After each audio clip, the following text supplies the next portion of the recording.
Well, how are you doing, Sagittarius? I hope it hasn't been too tough for you. It's February 2021. Here's the chart, which I've started animating. The moon kicks off there in your 10th house, very briefly, the career sector, but moves to your 11th house.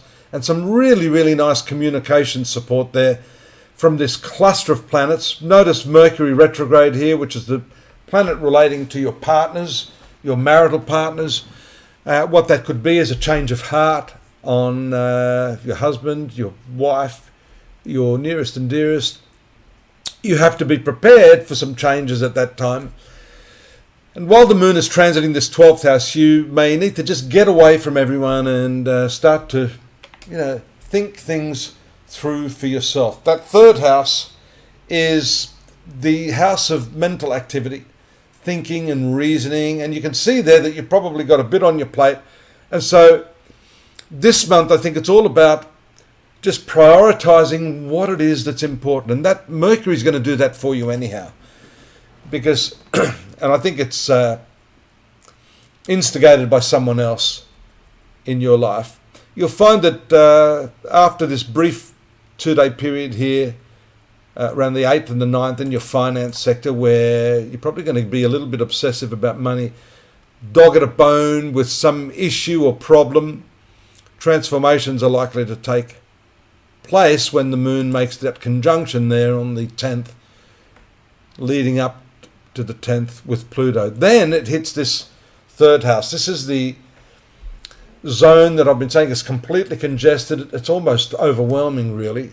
But there is some good news, because Venus and the Sun quickly move out of this area later. I'll point that out when it happens. The new moon, however, is an important transit for you on the 12th. There again in this third house, showing that you are really, really open to thinking about things in a very, very different way. You may have to travel, because that third house is travel as well. You may have to travel or connect with people in the neighborhood. Third house is the neighborhood, to really get a handle on things. And there's no harm in bouncing ideas off other people. The 13th and 14th, domestic issues, a little bit of confusion there, especially with these square aspects from the nodes. You might not see eye to eye with members of the family. A bit of a creative spell here, maybe tapping into something from your past around the 16th and 17th. This is a critical couple of days when the moon makes contact with Uranus and Mars in your 6th house. This is your workplace activities. There could be some disputes there going on. Look at these hard aspects to this place of communication from this place of workplace activities.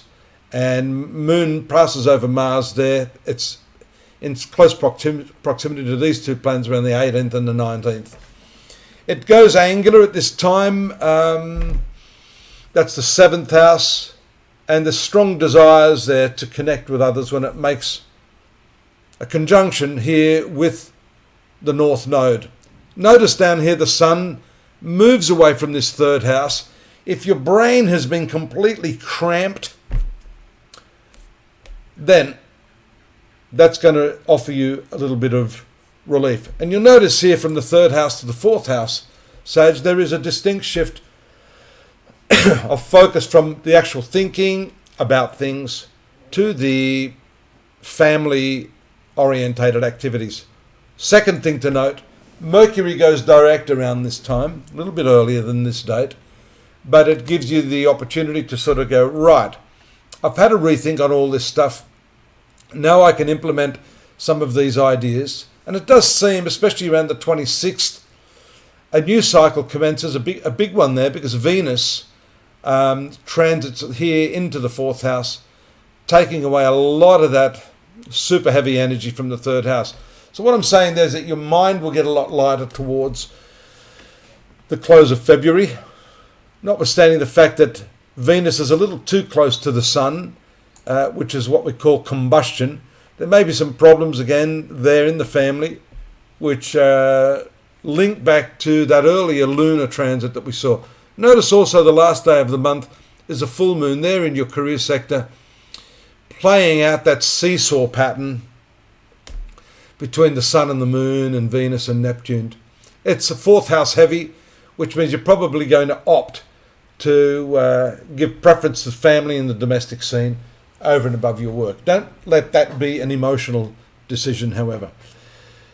Do go over to astrology.com.au and you'll find the monthlies written up there, along with the yearlies where you can contextualize this.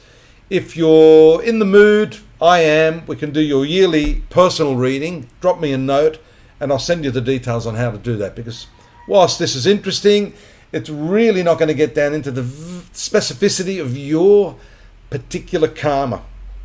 If you're born under Sagittarius, that's the sun sign position. We want to see where all the planets were at the time you're born and how that's playing out at this time in your life. Please do that. While you're at it, subscribe. And don't forget, I'll see you next month. Same time, same channel. Bye-bye now.